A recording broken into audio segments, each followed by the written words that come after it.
I am Thea. I am exactly 34 years old. And just a few short weeks ago, I slowly woke up in a sterile hospital recovery room suffering agonizing pain, with a massive 6-inch surgical scar carved into my lower back and one of my kidneys entirely missing. I absolutely had not been involved in a traumatic car accident. I absolutely did not possess a malignant tumor or any underlying medical condition whatsoever that mandated invasive surgery. When I frantically demanded the attending doctor explain exactly what had happened to my body, he calmly handed me a printed medical consent form. The designated line explicitly marked for the patient's signature was completely, glaringly blank.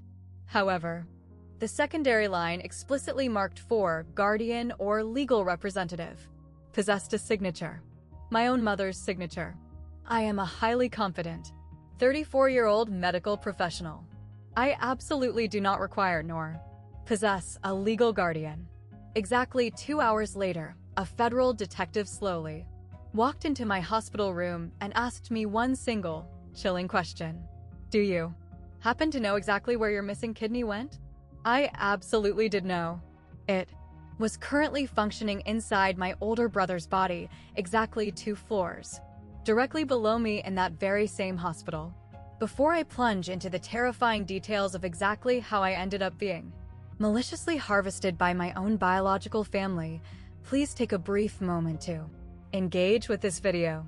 But I ask that you only do so if you genuinely, deeply want to hear this horrific story of betrayal and survival. And if you are currently listening to my voice, please drop a comment letting me know exactly where in the world you are located and what time the clock is showing.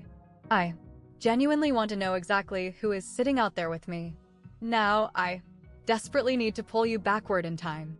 Let me take you back exactly 2 months to the terrifying day my golden child brother was officially diagnosed with severe end-stage kidney failure. My biological family has inherently always operated under one strict, unspoken, unyielding rule. Marcus absolutely comes first. My father, Gerald Reynolds, had proudly spent 35 grueling years aggressively operating an independent hardware store in our small, rural Pennsylvania town before finally retiring. He is the highly specific kind of traditional, arrogant man who firmly believes the entire universe makes perfect logical sense just as long as absolutely everyone strictly adheres to their assigned place in the hierarchy. Men aggressively provide, women submissively support, and sons proudly carry the sacred family name forward. My mother, Linda, had absolutely never worked a single day outside the confines of our home. Her entire identity violently revolved around playing the role of Gerald's devoted wife and Marcus's doting mother. Notice I explicitly did not say, and Thea's mother. That is simply because inside the toxic ecosystem of our family, I was inherently always a discarded afterthought. I was merely a convenient, supporting background character, existing exclusively within someone else's epic story. Marcus is currently 38 years old. He is incredibly charming, exclusively when he desperately wants to be, which inevitably means exactly when he requires a massive favor.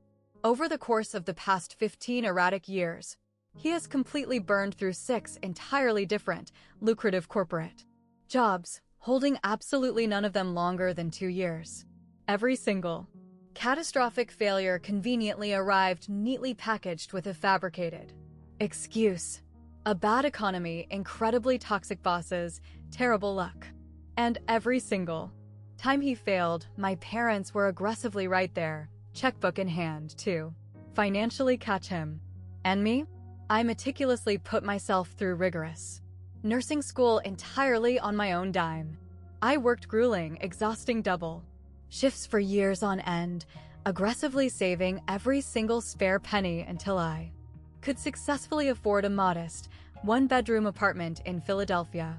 It was absolutely nothing flashy or ostentatious, but it was entirely, unequivocally mine. My hard-earned nursing certifications proudly hang on the living room wall, right next to a resilient pot hose plant that somehow miraculously keeps surviving despite my chaotic, demanding work schedule. Last Thanksgiving, I drove home bursting with joyous news regarding my massive promotion to operating room nurse supervisor. I was so incredibly proud of myself. For a brief, stupid moment, I actually thought they might miraculously be proud of me too. My father slowly looked up from carving the turkey, stared blankly at me, and aggressively asked, "Is Marcus planning to arrive for dinner this year?" That was it. That was the entire, absolute extent of my family celebration. There is exactly one other vital, biological thing you desperately need to know about me. I am the absolute only individual in my entire extended family who possesses O-negative blood, the universal donor blood type. My mother casually mentioned the rare trait exactly once when I was a teenager. "It is an incredibly good thing we have Thea around," she had stated breezily. "She can safely provide blood to absolutely anyone in an emergency." I honestly didn't think much of the comment at the time. I absolutely, desperately should have. Exactly 6 weeks prior to violently losing my kidney, my cell phone aggressively buzzed at 2 a.m.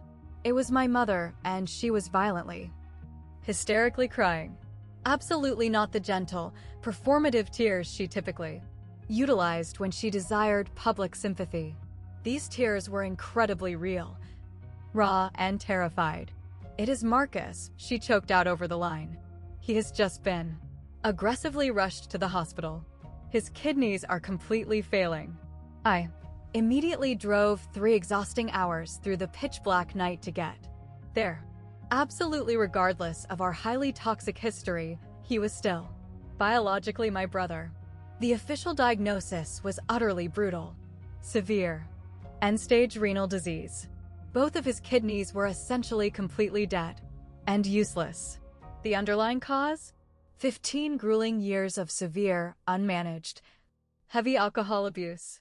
The highly specific kind of rampant, toxic drinking my enabling parents had inherently always casually dismissed as just blowing off some steam or simply navigating a tough phase.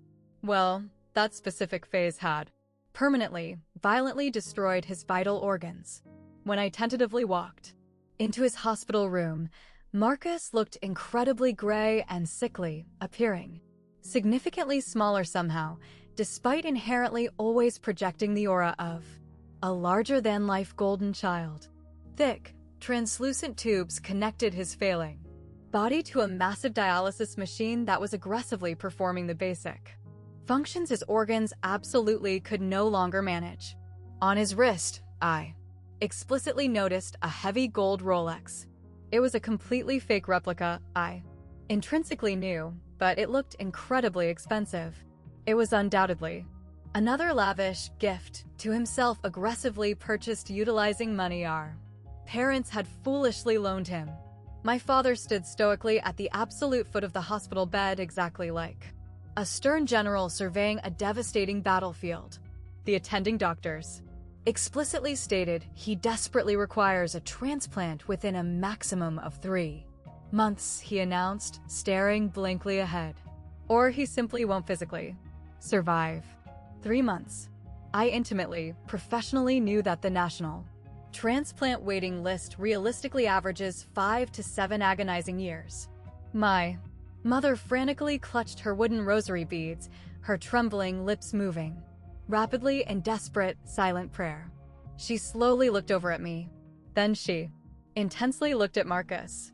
Then she aggressively snapped her gaze back to me. Something incredibly cold and dark violently moved through my chest. The highly specific, intense way they were both looking at me, it absolutely wasn't maternal worry. It was pure, unadulterated, cold calculation. My father's intense gaze settled heavily on my face for a very long, terrifying moment, before slowly returning to Marcus. He absolutely did not utter a single word to me. He genuinely didn't need to. In that exact, horrifying moment, I physically felt the massive shift. The terrifying sensation exactly like I had just been clinically appraised and aggressively measured. It felt exactly like I was absolutely no longer considered his daughter. I was simply considered valuable. Inventory.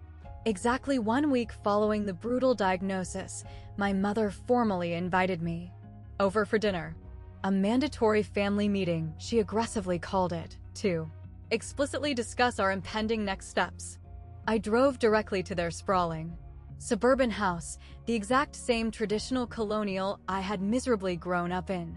Absolutely nothing about the interior had changed. The exact same heavy oak dining table. The exact same ornate china cabinet displaying the pristine plates we were absolutely never permitted to use. The exact same massive, framed portrait of Marcus's high school football championship prominently displayed directly above the roaring fireplace. There was absolutely no photograph of me displayed anywhere in the entire house. We silently sat down to a meal of pot roast. My father aggressively took his designated place at the absolute head of the table, exactly as he inherently always did, and loudly cleared his throat. I have been actively doing some aggressive, intensive research, he stated, meticulously cutting into his meat without bothering to look up. The national transplant waiting list is incredibly long. Unbelievably long. The vast majority of people simply do not survive the agonizing wait. My mother delicately dabbed at her perfectly dry eyes with a linen napkin. If only there were absolutely any other viable way. If only someone residing within this family was biologically compatible. She intentionally let the manipulative sentence hang suspended in the silent air, a highly calculated hook dangling in the deep water. I silently continued eating my meal. I explicitly knew exactly what toxic game they were actively playing. I simply wanted to see exactly how far they would aggressively take it. Thea, my father suddenly stated, finally locking his intense eyes directly onto mine. You possess O negative blood, the universal donor. That is incredibly rare. You are highly special. Special. That was unequivocally the absolute first time in my entire 34 years of existence he had ever referred to me as special. We are absolutely not actively asking you to do anything, he quickly defensively added. We are simply thinking out loud about available options. Marcus remained completely silent for the entire duration of the dinner. He simply stared down at his smartphone, aggressively scrolled through something, and rapidly typed a quick text message. When I eventually stood up to clear the dirty dishes from the table, I accidentally caught a brief, clear glimpse of his glowing screen before he could frantically hide the device. It was a direct text message addressed to my father. It read, "She is actively thinking about it." I absolutely wasn't thinking about it in the slightest. But they genuinely didn't know that specific fact yet. I politely said my goodbyes, aggressively drove back to my apartment, and desperately tried to convince my anxious brain that my own family, my own biological flesh and blood, would absolutely never ever actually expect me to surrender a vital, healthy organ entirely without asking my permission. I was catastrophically wrong.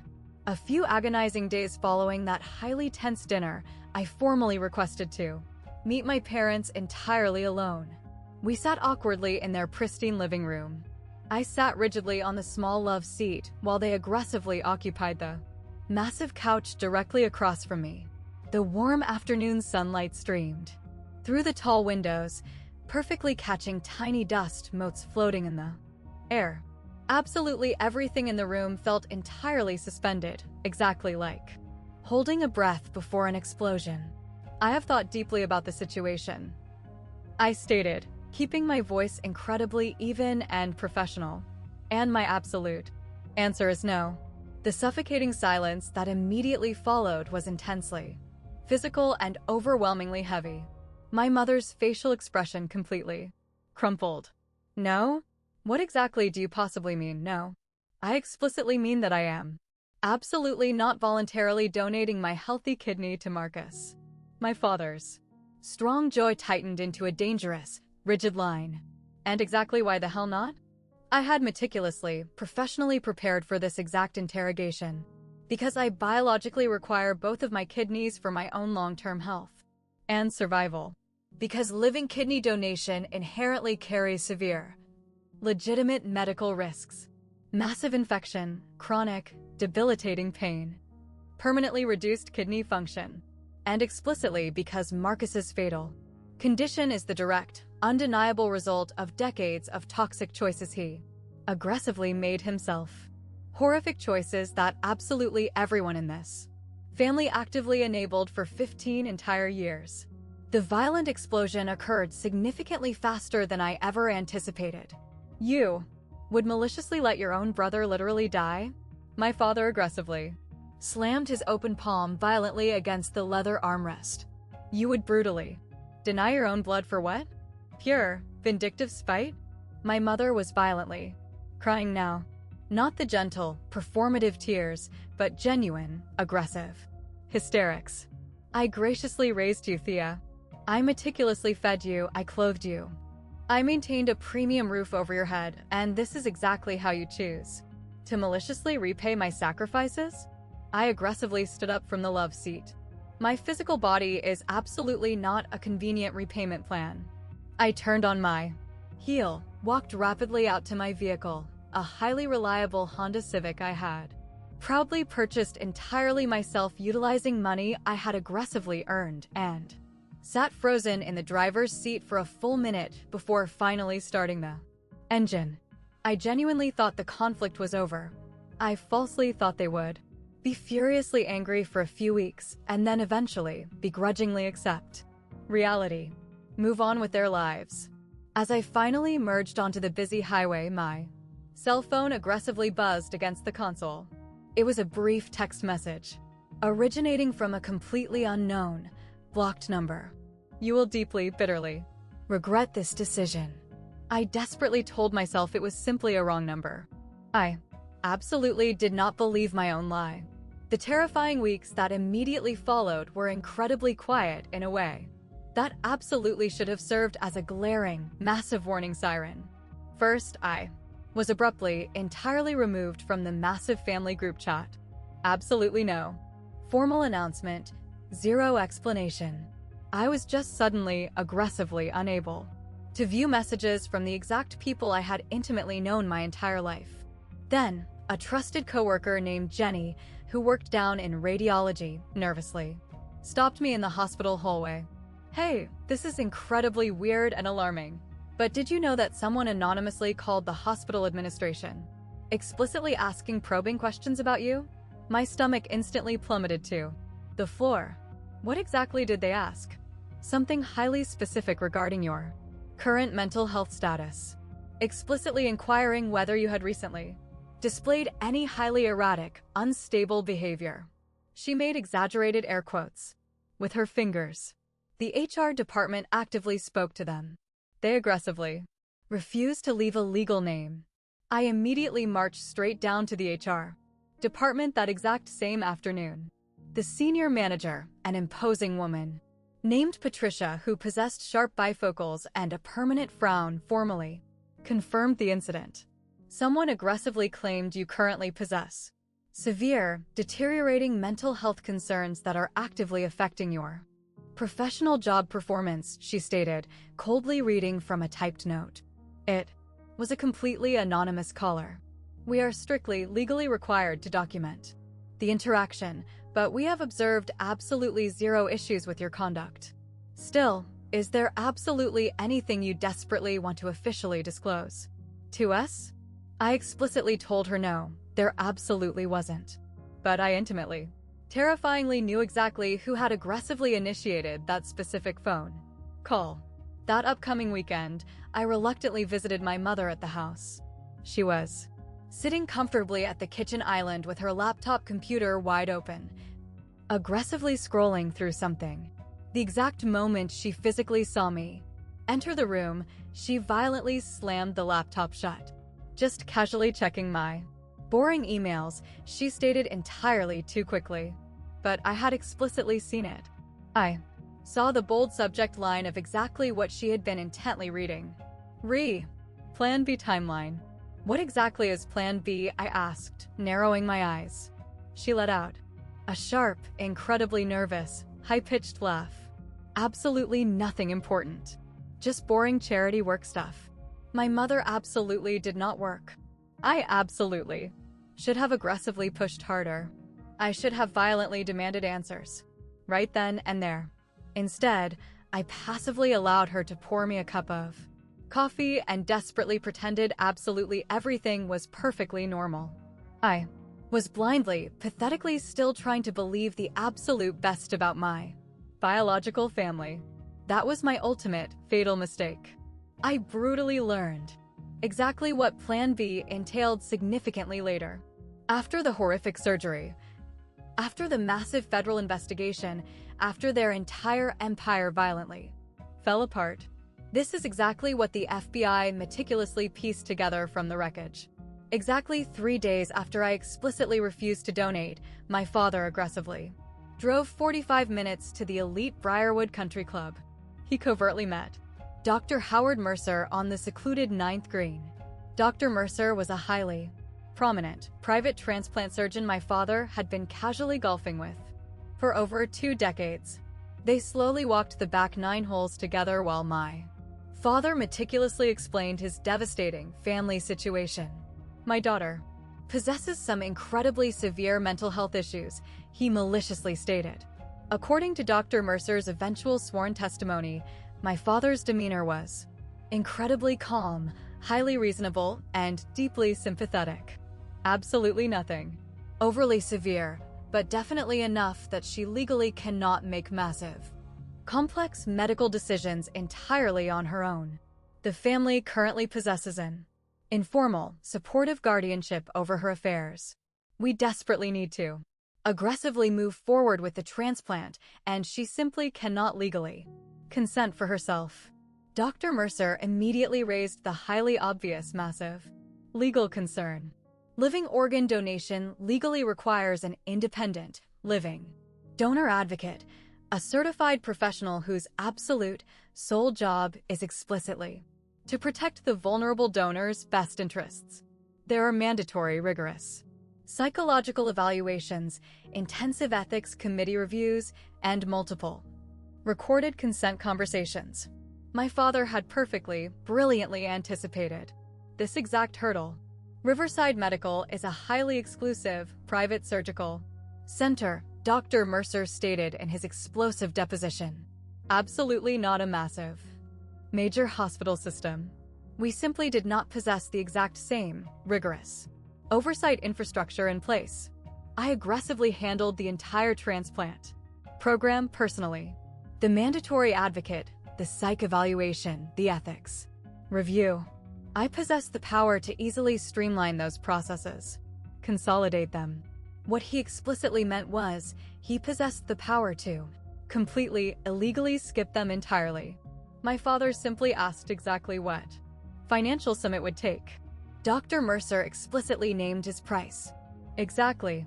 $50,000 deposited directly to his private, personal foundation, plus a signed, ironclad guarantee that if absolutely anything went legally wrong, Gerald would accept full, absolute liability.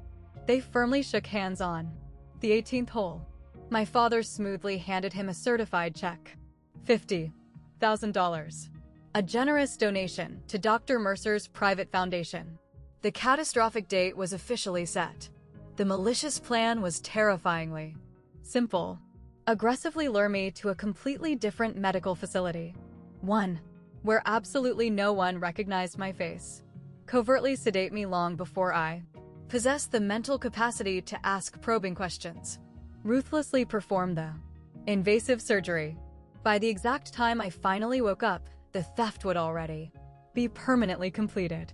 She is merely a daughter, my father reportedly stated to the surgeon. She is completely unmarried, possesses 0 children. What on earth does she require 2 perfectly healthy kidneys for?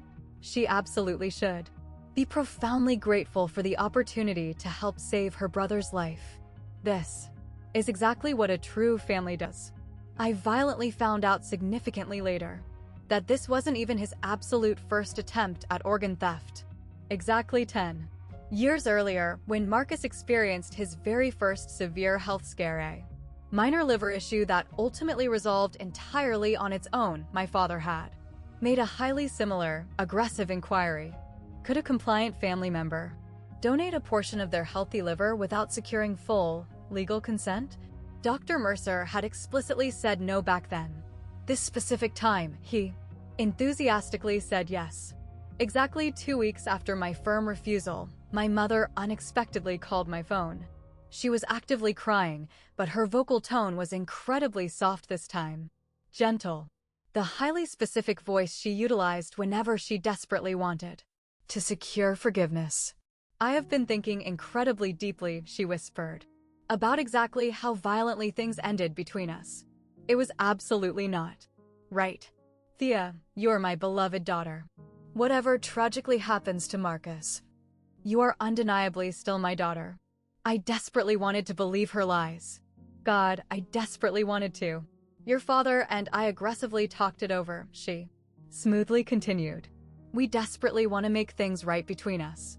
We successfully scheduled a comprehensive family checkup at an elite, private clinic located just outside the city.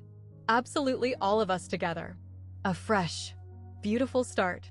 A way to finally bond again. Something deep in my gut felt profoundly off. The highly convenient timing, the sickening sweetness.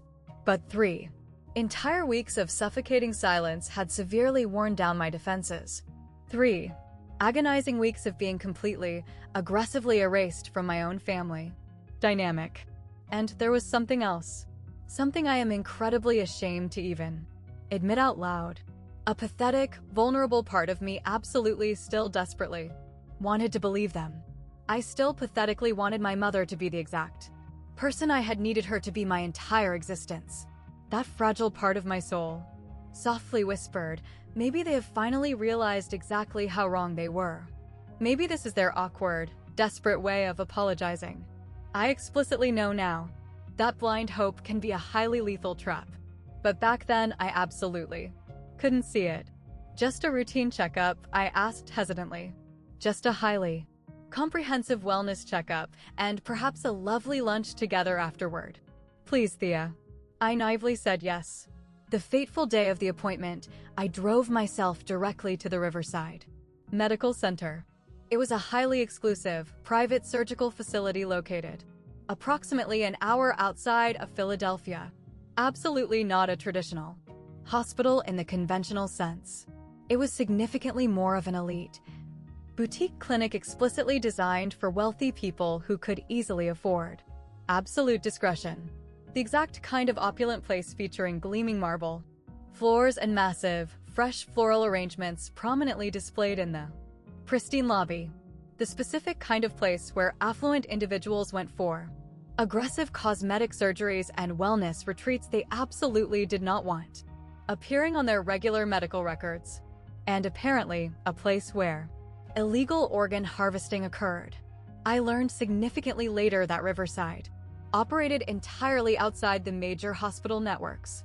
Absolutely zero affiliation with major university medical centers. Zero mandatory reporting requirements to regional transplant coordinators.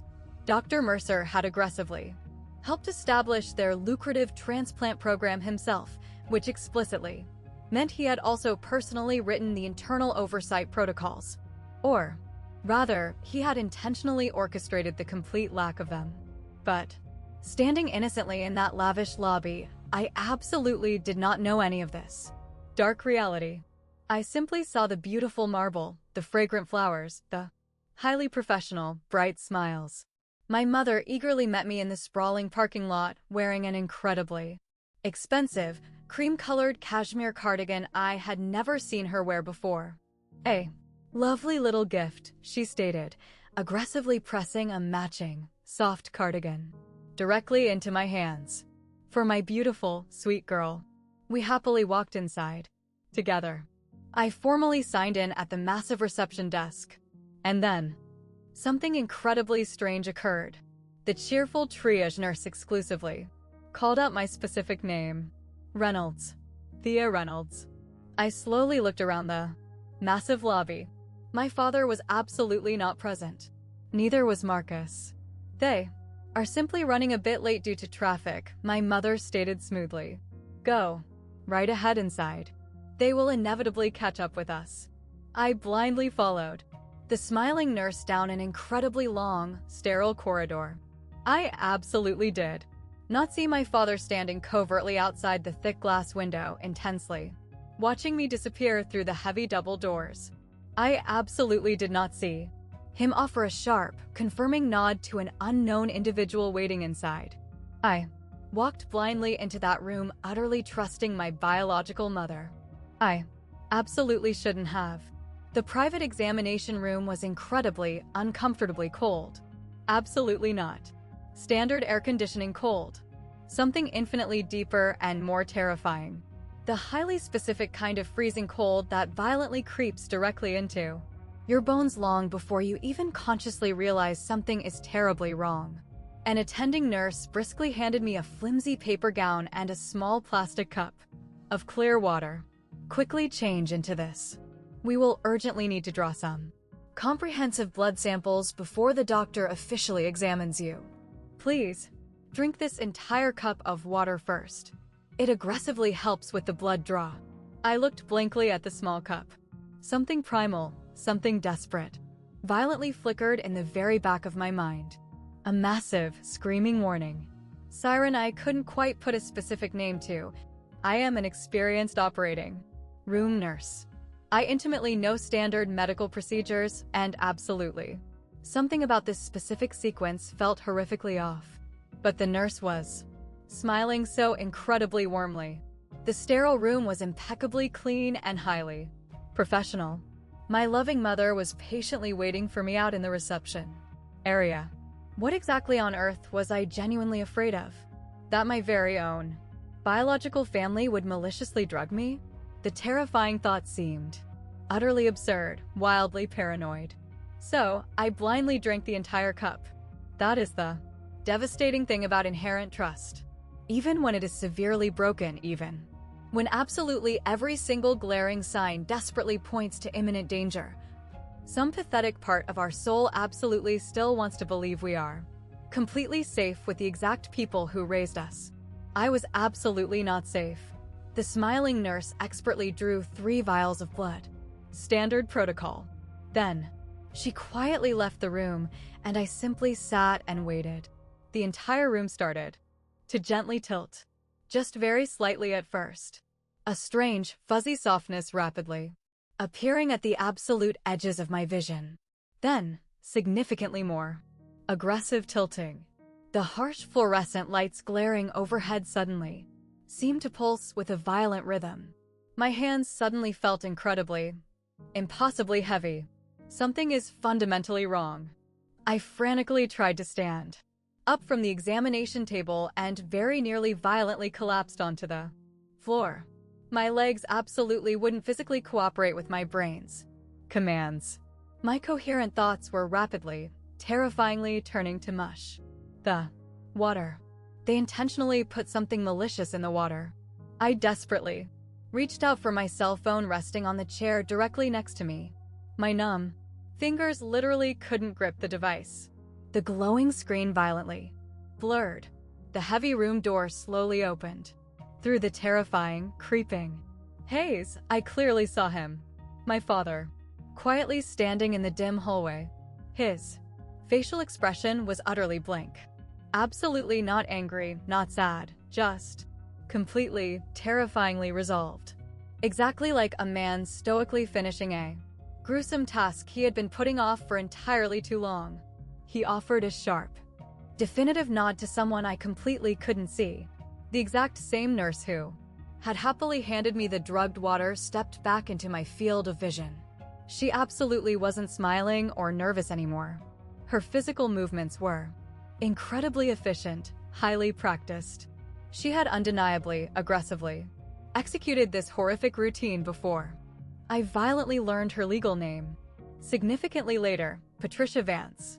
She had loyally worked directly alongside Dr. Mercer for 12 entire years.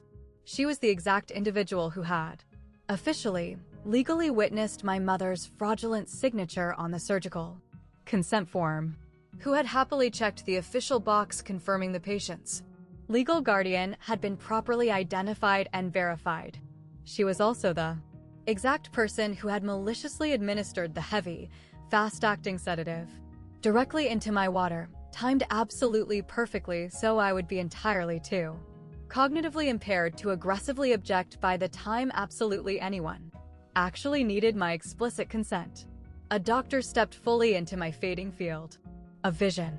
Crisp white coat, distinguished gray hair, possessing the comforting, gentle face of someone's beloved grandfather. "Absolutely do not worry," he stated softly. "You absolutely won't remember any of this occurring." I desperately, violently tried to scream for help. My paralyzed mouth absolutely wouldn't move an inch. The absolute last terrifying image I saw before the black darkness violently consumed me was my father slowly turning away. Absolutely not watching. Absolutely not waiting. Calmly walking off exactly like a man who had successfully completed exactly what desperately needed to be done. What I am about to explicitly recount for you originates directly from the massive federal investigation, directly from sworn depositions, certified medical records, and horrifying testimony that would eventually be aggressively read aloud inside a crowded federal courtroom. The illegal surgery took exactly for grueling hours. Dr. Howard Mercer, a highly respected, board-certified transplant surgeon, aggressively made a massive 6-inch incision directly along my lower left back. He violently separated my healthy muscle tissue, aggressively shifted my internal organs, and meticulously, carefully excised my healthy left kidney. My healthy, perfectly functioning kidney. In his official, forged operating notes, he callously wrote, "Living donor nephrectomy. Donor. Consent officially obtained via legal guardian due to documented severe cognitive impairment. Independent donor evaluation officially waived per explicit family request. Patient entirely unable to participate in standard psychological assessment. Procedure deemed uncomplicated." The fabricated paperwork was absolutely, terrifyingly meticulous. A completely forged psychological evaluation supposedly conducted by a Dr. Rahman, an individual who literally did not physically exist on this earth. A completely fabricated ethics committee approval document signed exclusively by Dr. Mercer himself as the supposed committee chair. A formal donor advocate form bearing Patricia Vance's signature, maliciously claiming she had met with me entirely privately and successfully confirmed my eager willingness to generously donate my organ. Absolutely none of it was real, but it undeniably looked incredibly real. It would easily, flawlessly pass a casual administrative audit. And at the elite Riverside Clinic, absolutely no one was conducting aggressive audits. As if my mother illegally signing a piece of paper magically made any of this horrifying violation legal. As if a massive stack of forged, fraudulent documents could magically erase the absolute fact that I was a completely competent, independent adult who had absolutely never, ever agreed to any of this horror.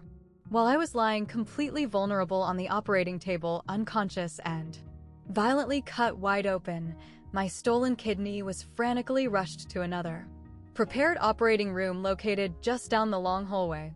Marcus was already heavily prepped and eagerly waiting. In the luxurious family waiting area, my parents sat peacefully together. My father casually read the daily newspaper. My mother faithfully held her wooden rosary beads, her lips moving rapidly in silent, fervent prayer. Later, she would aggressively, tearfully tell federal investigators she was simply desperately praying for a successful medical outcome for the entire family. She absolutely wasn't praying for my physical safety. She wasn't desperately asking God for forgiveness for her massive sins. She was enthusiastically thanking him, violently thanking him that they had successfully found a covert way to save their precious son, the actual real child, the only one whose existence genuinely mattered, by ruthlessly utilizing spare body parts violently harvested from the defective one.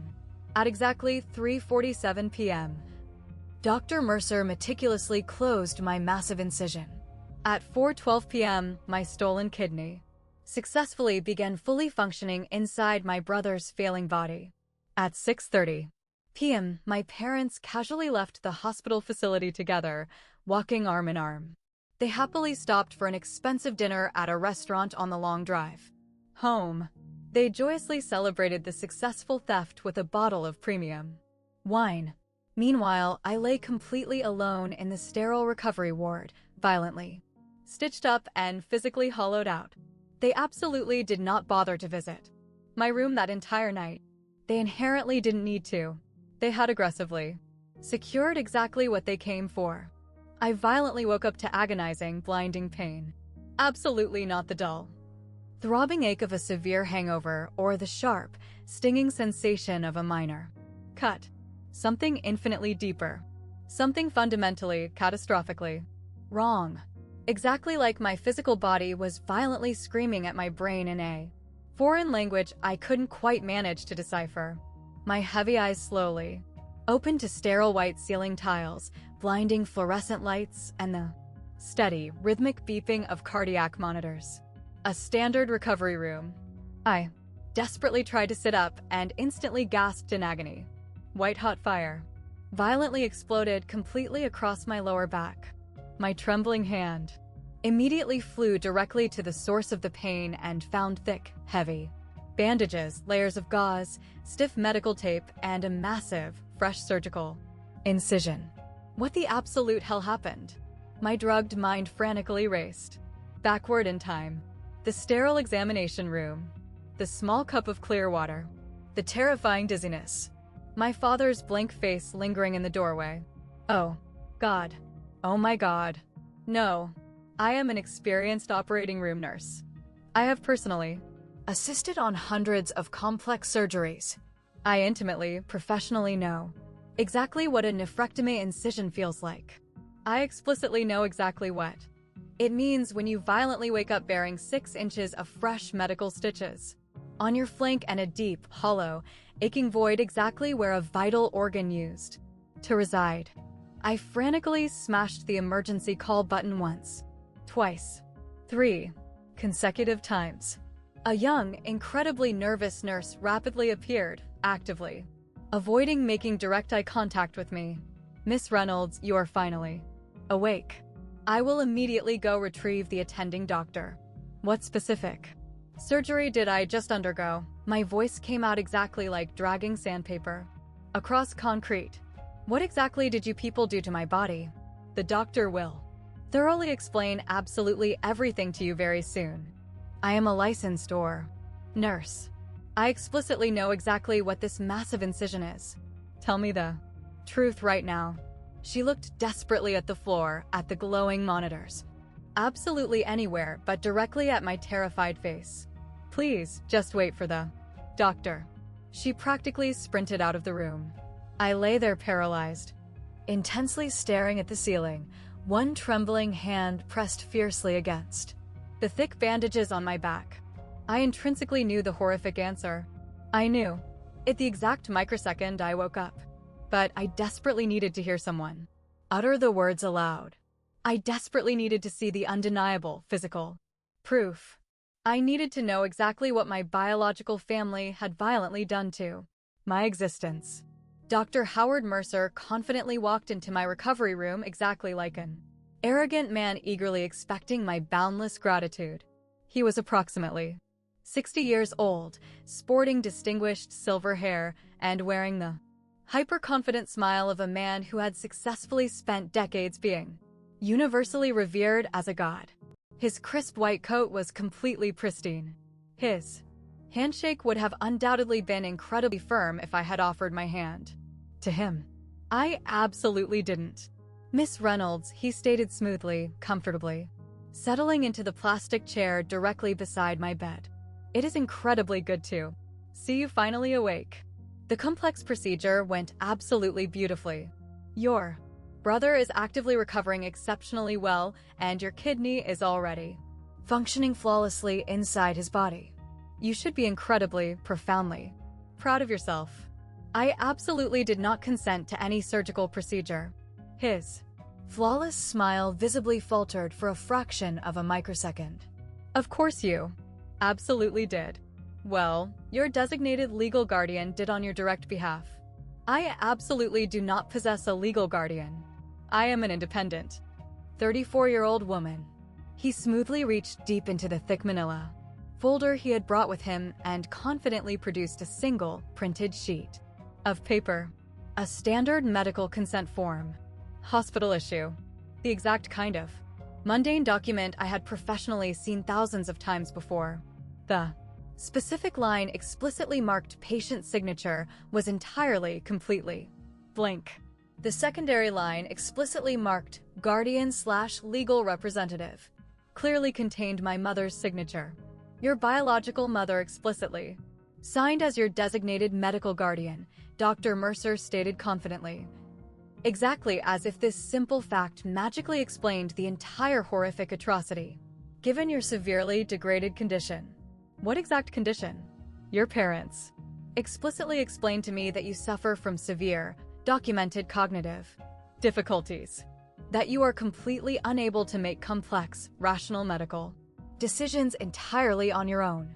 I intensely stared directly into his eyes. Dr. Mercer, I stated incredibly slowly, pronouncing every single syllable with lethal precision.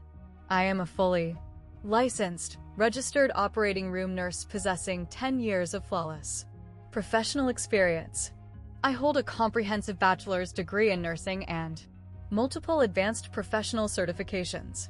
I live entirely alone. I flawlessly manage my own complex finances, and I successfully hold a highly demanding job that explicitly requires me to make literal life or death decisions on a daily basis. All the remaining color completely drained from his arrogant face. This specific signature, I continued relentlessly, aggressively, holding up the fraudulent form, possesses absolutely zero legal standing. Under strict federal law, performing invasive surgery entirely without informed consent on a mentally competent adult is classified as aggravated assault and severe battery. I am currently looking directly at explicit evidence of a massive felony.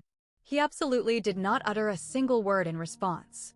Neither did I. The fraudulent form said absolutely everything that desperately needed to be said. My parents arrogantly arrived at the hospital an hour later carrying a massive bouquet of expensive flowers. Pristine white lilies, the incredibly expensive kind purchased from the elite florist downtown, meticulously wrapped in cream-colored tissue paper. My mother proudly carried them exactly like a holy offering to an altar. My father casually walked 2 steps behind her, his hands shoved deeply into his pockets, casually looking around the sterile room exactly as if he were inspecting a piece of commercial real estate he might consider purchasing. There is our beautiful, brave girl, my mother cooed, gently setting the expensive flowers onto my rolling bedside table. Exactly how are you physically feeling today? I intensely looked at her, at the exact same woman who had joyously pushed me on playground swings, softly braided my hair for school picture days, and patiently sat beside my bed when I suffered from the seasonal flu. The exact same monster who had maliciously signed a piece of paper that explicitly permitted complete strangers to cut my body open and harvest me. You violently took my kidney.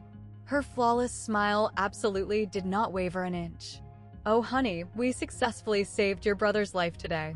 You were an integral part of something incredibly beautiful. Without asking for my permission, without telling me the truth, you maliciously drugged me and aggressively let them physically cut out my organ. My father aggressively stepped forward, entering my space. Thea, please do not be so incredibly dramatic. The surgery is completely done now, and Marcus is miraculously going to live. You should feel incredibly good about your sacrifice. I should feel good? You are a young, single woman, he stated, and his voice immediately adopted that highly familiar, toxic tone. The highly specific tone he utilized when aggressively explaining a completely obvious concept to someone he deemed incredibly slow. Absolutely no husband, absolutely no children. What exactly on earth did you realistically need 2 healthy kidneys for? Marcus inherently possesses a massive future ahead of him. A real, important future. And I absolutely don't? He offered a cold, indifferent shrug. You're a daughter. Biological daughters naturally sacrifice themselves for their families. That is exactly how the hierarchy works in this world. My mother nodded enthusiastically in agreement. We inherently knew you would completely understand eventually. You simply needed a tiny little push in the right direction. I silently looked at both of them. I really deeply looked, desperately, searching for a single ounce of genuine guilt, for suffocating shame, for absolutely any microscopic sign that they truly understood the horrific magnitude of exactly what they had done to me. There was absolutely, utterly nothing there. They genuinely, deeply believed they were entirely in the right. They completely believed I biologically owed them this massive sacrifice. And in that terrifying, crystal-clear moment, I realized a profound truth that completely broke my spirit and simultaneously, violently freed me. I had absolutely never, ever been their cherished daughter. I had inherently always been their convenient collection of spare parts. After my toxic parents finally left the room, completely satisfied, smiling brightly, entirely certain they had executed absolutely nothing wrong, I lay completely alone in the freezing darkness for a very long time. The medical machines rhythmically beeped. The 4 lines slowly dripped. Somewhere far down the sterile hallway, a stranger coughed loudly. I genuinely thought about simply letting the entire horrific incident go. I deeply thought about exactly what it would mean to aggressively fight them. The ruthless, expensive lawyers, the terrifying public accusations, the massive extended family that would inevitably call me an ungrateful, vindictive, cruel monster. I agonizingly thought about Marcus, currently resting somewhere in this exact same building, slowly waking up with my stolen kidney securely inside him, continuing to live purely because they had violently taken a vital piece of me completely without asking. And then I slowly reached over and picked up my cell phone. The corrupt hospital staff hadn't bothered to confiscate it. Why exactly would they? I was supposedly a willing, joyous donor, a fiercely loving sister, someone who would miraculously wake up overflowing with profound gratitude for the incredible opportunity to help. I firmly dialed 911. I urgently need to report a severe, aggravated assault, I stated. Clearly, my voice was terrifyingly steady. I had miraculously found something profoundly powerful waiting for me on the absolute other side of crushing despair. It was absolutely not peace, but absolute, terrifying clarity. I was aggressively brought to the Riverside Medical Center under entirely false, fraudulent pretenses. I was maliciously, heavily sedated completely without my legal consent. And while I was entirely unconscious, a corrupt surgeon successfully removed my kidney. The emergency dispatcher frantically asked me to repeat the entire statement. I flawlessly did. My biological parents illegally signed a medical consent form maliciously claiming to be my legal guardians. I am a 34-year-old, completely mentally competent adult. I absolutely do not possess any legal guardians. This is massive organ theft. This is a severe federal crime. Exactly 2 hours later, a highly professional woman wearing a sharp, dark blazer confidently walked into my hospital room. Detective Vivian Carter, Federal Bureau of Investigation, officially assigned to the Elite Healthcare Fraud Unit. She appeared to be approximately 45 years old, possessing close-cropped, silver-streaked hair and the highly specific kind of intense face that gave absolutely nothing away. She smoothly sat in the exact same plastic chair where Dr. Mercer had arrogantly sat earlier and carefully pulled out a worn notebook. "Miss Reynolds," she began, her eyes locking onto mine. "I possess exactly one immediate question for you." I silently waited. "Do you happen to know exactly where your missing kidney went?" I looked directly at her. "Yes, it is currently functioning inside my older brother. Room 412. Exactly 2 floors. Directly below me. She meticulously wrote the information down in her notebook. Then, she slowly looked up. Tell me absolutely everything from the beginning. Can you possibly even begin to imagine the absolute horror of it? Your very own. Biological parents, the specific individuals whose biological imperative is to fiercely protect you, maliciously transforming into the exact monsters who physically stole a vital piece of your body completely without asking. If you are sitting there watching this video and you have ever felt exactly like your toxic family absolutely did not respect your bodily or emotional boundaries, exactly like your desperate no meant absolutely nothing to them, I desperately want you to know that you are absolutely not alone in the dark. Drop a comment below right now. Tell me exactly where you are currently standing in your own journey of survival. But I promise you, this explosive story is just getting started. Because the federal detective asked me a specific question, and exactly what I discovered next completely, violently changed absolutely everything. Detective Carter absolutely did not react with shock when I explicitly told her my stolen kidney was currently residing inside my brother. She simply documented it, incredibly methodical, terrifyingly calm, exactly as if she had personally heard significantly worse atrocities. And she highly likely had. Horrific cases exactly like this are significantly more common than average people think, she stated quietly, flipping to a pristine, new page in her notebook. Domestic family organ trafficking. The vast majority of the time, it occurs illegally overseas, but we have absolutely witnessed it domestically too. A toxic parent arbitrarily decides one specific child is inherently more valuable than another. A desperate spouse arbitrarily decides they urgently need their partner's kidney. Human beings aggressively rationalize absolutely incredible, horrifying things when they are desperate. She paused, tapping her pen. The medical system is explicitly designed to prevent this exact abuse. Independent living donor advocates, mandatory psychological evaluations, intensive ethics committees. But those critical safeguards exclusively work if absolutely everyone involved adheres to them. When you possess a rogue, corrupt physician operating at an elite, private facility featuring minimal regulatory oversight, aggressively operating completely outside the major, monitored hospital networks, she shook her head grimly. The protective guardrails completely disappear. How exactly does someone like Dr. Mercer successfully get away with it for so long? He aggressively built his very own impenetrable kingdom. A highly exclusive, small facility, meticulously handpicked staff, absolutely zero external reporting requirements.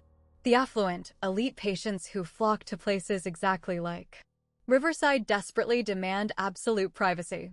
They're absolutely not asking probing questions about standard protocol and the official transplant coordinators operating at the major metropolitan medical centers.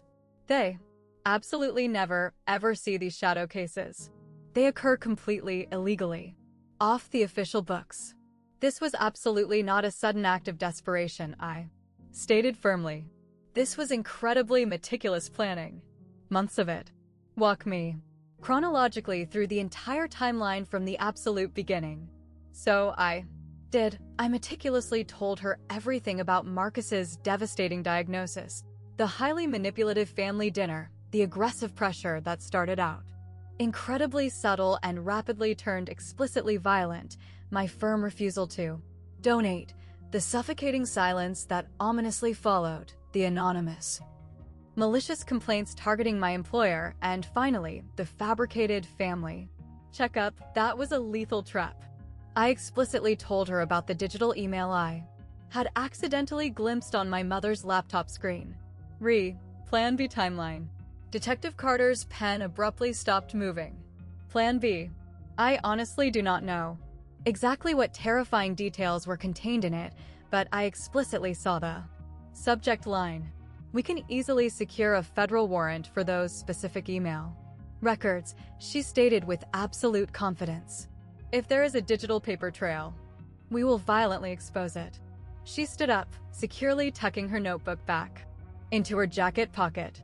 Miss Reynolds, I absolutely need to be entirely honest with you. Aggressively proving this case in a court of law absolutely will not be easy. Your toxic family will aggressively claim you were severely mentally impaired, that you absolutely could not legally consent, and that they were valiantly acting in your absolute best interest.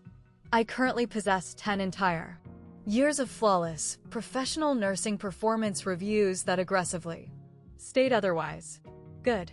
Meticulously keep absolutely every single piece of documentation you can possibly find. She paused briefly at the door. One final, terrifying thing. The attending doctor who illegally performed the surgery, Howard Mercer. We have absolutely had our federal eye on him before this incident. This highly likely might not be his very first time executing this fraud. She left the room, and I lay there in absolute terror, brutally realizing that exactly what horrific thing had happened to me might have easily happened to other innocent victims. That I might absolutely not be the only one suffering in the dark. The vicious, aggressive counterattack commenced within a mere 24 hours. I was obviously still physically trapped in the hospital, still agonizingly recovering from having a vital organ violently removed against my will. I was still trapped in the hospital when I received the heavy, certified legal letter. It arrived directly from an elite, expensive law firm located downtown. Richards, Hartley, and Associates. The formal cover letter was incredibly brief and intimidating. Enclosed, please find a certified copy of the sworn statement provided to federal investigators by our client, Gerald Reynolds, regarding your recent, highly defamatory allegations. Included was a copy of my father's official, sworn statement. I read the document with violently shaking hands. My troubled daughter, Thea Reynolds, possesses a long, documented history of severe mental instability. As her loving, devoted parents, we have informally acted as her primary guardians for several years. She is entirely, clinically unable to make complex, rational decisions regarding her own personal health care. The surgical procedure was executed flawlessly with proper, legal family consent and was entirely 100% legal. Attached to the statement were horrifying documents I had absolutely never, ever seen before in my life. A highly fabricated letter of concern sent anonymously to my hospital employer. Exactly 6 months earlier, aggressively claiming I had displayed highly erratic, dangerous behavior at a private family gathering. Fake, detailed notes originating from a supposed conversation with a certified family therapist I had absolutely never ever met.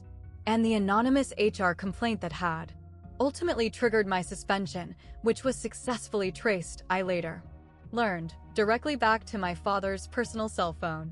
They had meticulously, brilliantly built a massive, fake paper trail. A highly curated illusion of a severely broken, unstable daughter who desperately required aggressive protecting from her own madness. That exact same afternoon, my employer officially called my phone.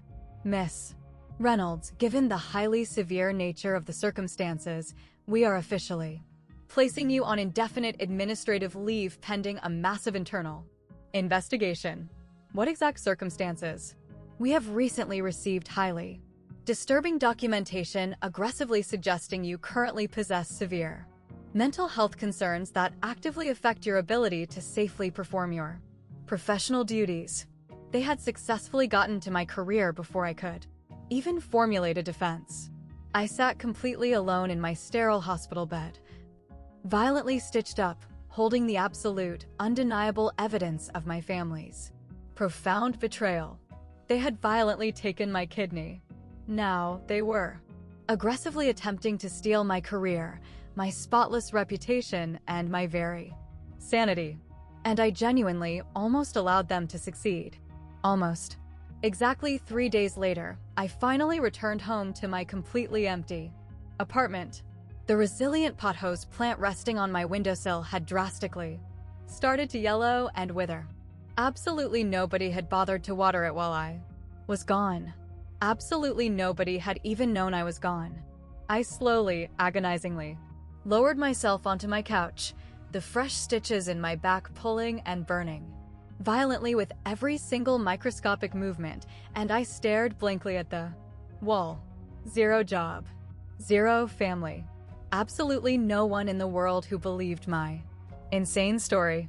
My parents had meticulously spent weeks aggressively constructing a horrific version of my existence that simply did not reflect reality.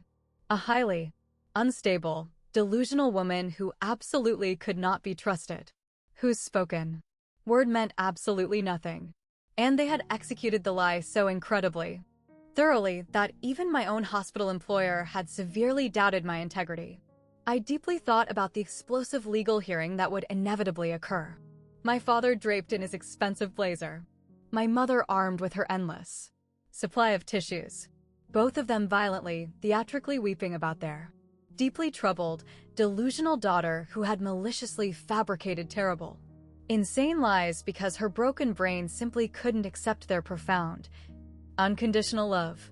I intensely thought about Marcus, currently recovering comfortably with my stolen kidney securely functioning inside him, probably already actively rehearsing his fake testimony about exactly how I had desperately wanted to help, but my severe mental issues aggressively made me forget granting consent. I slowly walked to the bathroom mirror and carefully lifted my shirt. The massive bandage was still securely there, resting directly underneath. It was a jagged, brutal scar that would absolutely never ever fully heal. Undeniable, physical evidence. But would it genuinely be enough to convict them? I sat back down heavily and completely buried my face in my trembling hands. For the absolute first time since violently waking up in that horrifying recovery room, I finally broke down and cried. I cried violently until I literally couldn't pull oxygen into my lungs, until my entire body physically shook, until the fresh stitches burned like white-hot fire, and I genuinely didn't even care anymore. I genuinely almost gave up the fight entirely that specific night. I almost completely surrendered to the idea that they would inevitably, permanently win. That they inherently always won. That wealthy, powerful people exactly like my father absolutely always got exactly what they wanted in this corrupt world. And people exactly like me inherently always paid the ultimate, brutal price. Then my cell phone unexpectedly buzzed. A brief text message from a local number I absolutely did not recognize. Thea, it is Nathan Cole from the OR. I illegally viewed your restricted medical file. Something fundamentally, catastrophically does not add up mathematically. Can we please urgently talk? I blankly stared at the glowing screen, and I physically felt an emotion I had absolutely not experienced in agonizing weeks. Pure, unadulterated hope.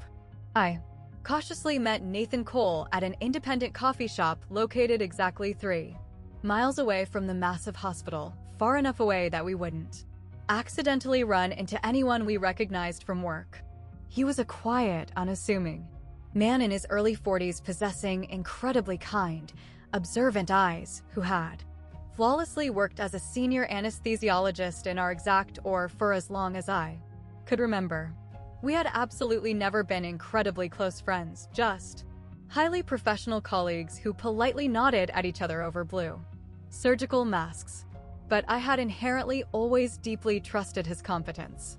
He had a sleek laptop computer open on the wooden table when I arrived. I absolutely should not be executing this meeting, he stated, completely bypassing any polite pleasantries.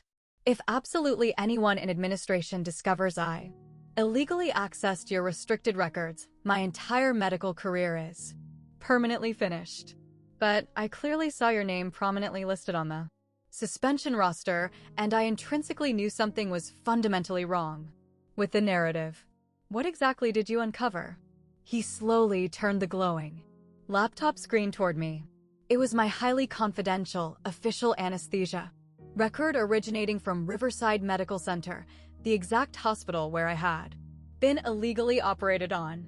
Intensely look at the specific timeline, he instructed, forcefully pointing at the screen. You were officially administered a heavy intravenous sedative at exactly 10:47 a.m. The official surgical consent form is explicitly time-stamped at 10:32 a.m. He looked directly into my eyes. You were aggressively drugged a full 15 minutes before anyone legally claims consent was properly obtained. My hands instantly began violently shaking. And, look right here. He aggressively scrolled further down the digital page. The attending surgeon's note explicitly states, patient heavily sedated at families. Urgent request prior to formal consent verification. That is a massive, catastrophic medical protocol violation. You are legally required to strictly verify patient consent long before aggressive sedation is administered. Absolutely never after. This is either an act of gross, unthinkable medical negligence or they explicitly, intimately knew I absolutely wouldn't legally consent, I whispered in pure horror. Exactly. He slowly pulled out a tiny USB flash drive. I aggressively made secure copies. Absolutely everything. The damning anesthesia record, the forged surgical notes, the fraudulent consent form featuring the impossible, contradictory timeline discrepancies. This absolutely isn't just a case of massive medical malpractice, Thea. This is irrefutable, hard evidence of a massive, coordinated criminal conspiracy. I tentatively took the small drive. It felt completely weightless, impossibly tiny, to contain something so explosive and life-altering. Why on earth are you risking your career to help me? Nathan gently closed his laptop. Because I have successfully worked directly alongside you for 6 long years. You are undeniably one of the absolute most competent, brilliant nurses I intimately know. And the absurd, malicious idea that you somehow couldn't mentally consent to your own surgery? He aggressively shook his head in disgust. That is profoundly insulting to you and to every single medical professional who has ever proudly worked beside you. I honestly did not trust myself to speak without violently sobbing, so I simply tightly held the drive and finally allowed myself to truly believe, for the absolute first time, that I might actually miraculously win this war. Exactly 2 days later, Detective Carter urgently called my phone. We successfully secured the federal warrant for the requested email records, she stated firmly. Miss Reynolds, you desperately need to come down here and see this evidence immediately. The FBI Regional Field Office, located in Philadelphia, was exactly everything you would typically expect. Sterile gray walls, humming fluorescent lights, and bitter coffee that tasted exactly like it had been violently brewing since the Reagan administration. Detective Carter swiftly led me into a secure conference room where hundreds of printed emails were meticulously spread across the massive table, looking exactly like chaotic evidence from a gruesome crime scene. Because they undeniably were. Plan B, Carter stated grimly, aggressively tapping the very first printed sheet. Your father maliciously sent this exact email to your mother and brother exactly 2 days after you explicitly refused to donate. I slowly picked it up with trembling hands. Linda, I had a highly productive conversation with Mercer. He explicitly stated that if we can successfully document Thea as being completely mentally incompetent, we can legally sign the documents as her authorized guardians. We desperately need to move incredibly fast. Marcus absolutely does not possess much time left. A horrifying, disgusted murmur swept through my mind. The second damning email. Immediately book the appointment at Mercer's private hospital facility. Explicitly tell her it is simply a routine family checkup.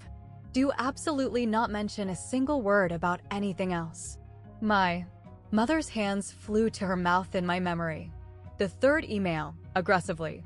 Ensure she absolutely does not bring her cell phone inside the facility. We absolutely do not want any possibility of unauthorized recordings. The fourth email. Howard successfully confirmed he will eagerly accept the forged guardian consent forms. The mandatory fee is exactly $50,000 deposited. directly to his private foundation. And finally, the specific email that hit my soul the absolute hardest. An email originating from Marcus. Thank you so incredibly much, Dad. This is undeniably the absolute only way to proceed. She inherently owes us this anyway. She owes us 28 agonizing years of being the completely overlooked, discarded daughter. The specific one who was absolutely never ever deemed good enough. The one who relentlessly worked, aggressively saved, and built a beautiful, independent life from absolute scratch. And in my older brother's twisted, entitled mind, I absolutely still owed them my vital organs. These emails irrefutably establish massive premeditation, Carter stated coldly, conspiracy to commit aggravated assault, massive medical fraud, and severe felony forgery. We officially possess more than enough explosive evidence for a grand jury indictment. I set the paper down incredibly carefully. Exactly what happens now? Now, we aggressively arrest them. I offered a slow, determined nod. I absolutely should have felt a rush of triumphant, vindictive victory. Instead, I just felt incredibly, profoundly exhausted. But somewhere buried deep underneath the crushing exhaustion there was something else entirely. Absolute, unyielding resolve. They had maliciously taken my healthy kidney. They would absolutely not take a single microscopic thing else from me. The subsequent week moved with terrifying, blinding speed. First came the FBI's highly official, public statement delivered directly to my hospital's HR department. I vividly watched Patricia's face violently change as she read the explosive document.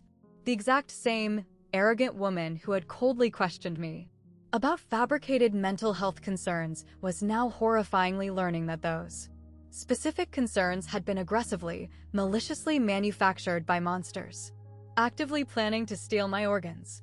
Miss Reynolds, she stated nervously, folding her hands tightly on her desk. On behalf of the entire hospital administration, I deeply want to offer our sincerest, most profound apologies. The official email arrived exactly an hour later. Full, immediate professional reinstatement, complete, retroactive back pay. A formal, highly apologetic letter originating directly from the hospital CEO, beautifully printed on heavy, cream-colored executive letterhead. We profoundly regret the immense distress caused by the horrific allegations made against your character. Our aggressive internal investigation has explicitly confirmed that these malicious allegations were entirely false and appear to have been part of a highly coordinated criminal effort to defame you. We are incredibly grateful for your dedicated years of service, and we eagerly look forward to welcoming you back to the team.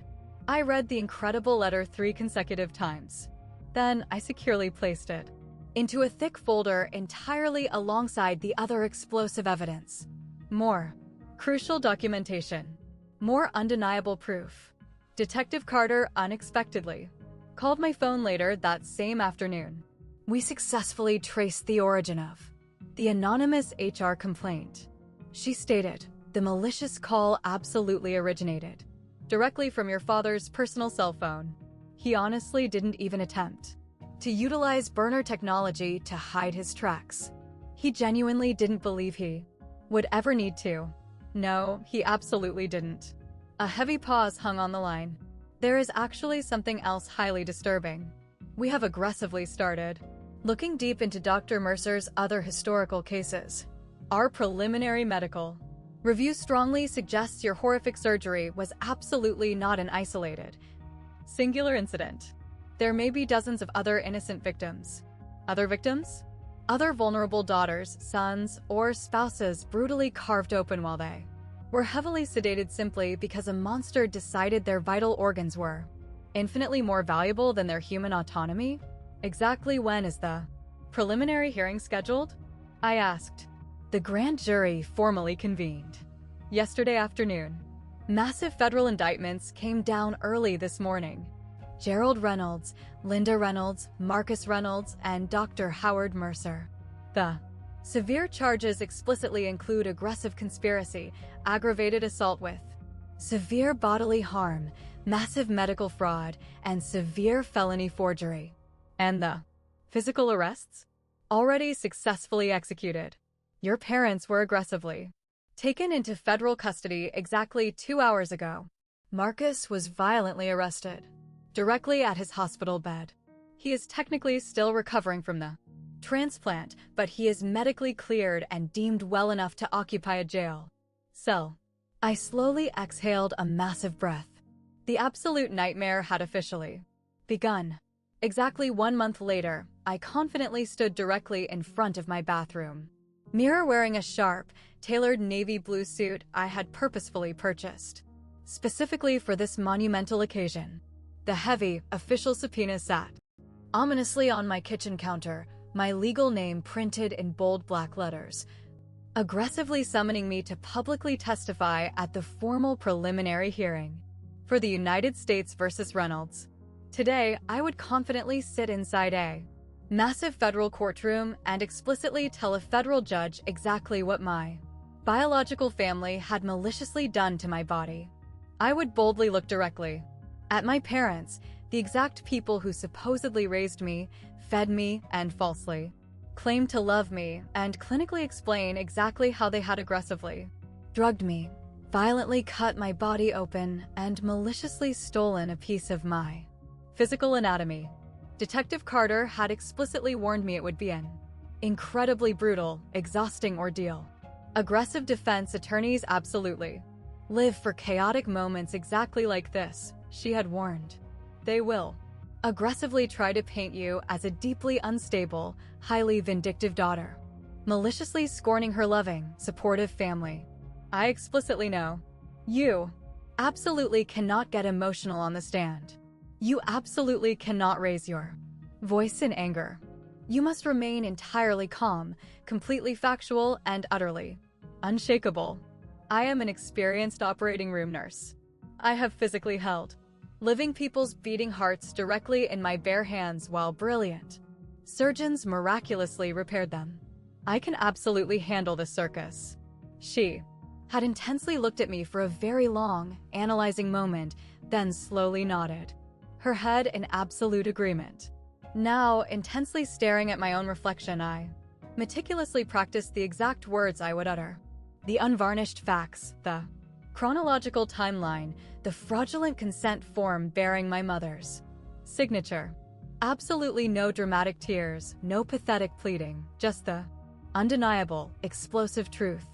My phone buzzed brightly. A highly supportive text. Message from Nathan. You have absolutely got this. We are all actively watching and supporting you. I finally allowed myself a very small, genuine smile. Then I grabbed my purse, securely locked my apartment door, and drove directly to the sprawling federal courthouse. The massive building loomed aggressively against a bleak, gray November sky. Towering marble columns, massive stone steps, flags violently snapping in the freezing wind. Dozens of frantic news vans aggressively lined the busy street. The explosive story had violently leaked to the press. Prominent local family aggressively accused of running organ theft. Ring. I walked confidently past the flashing cameras without even glancing in their direction. Absolutely whatever horrific thing happened next, I would bravely face it entirely head-on. Absolutely no more hiding in the shadows. Absolutely no more suffocating silence. Today, the explosive truth would finally speak. The federal courtroom was surprisingly significantly smaller than I had originally expected. Federal preliminary hearings typically do not utilize juries. It is merely the presiding judge, the aggressive attorneys, and the accused defendants. But the public gallery was packed to absolute, suffocating capacity. Frantic reporters aggressively filled the back rows, notebooks wide open, pens poised and ready. A select few familiar faces I explicitly recognized from the hospital sat strategically scattered throughout the room. Loyal colleagues who had actively come to fiercely support my testimony. And seated at the imposing defense table, my biological family. My father wore a generic blazer I had seen him wear 100 times before.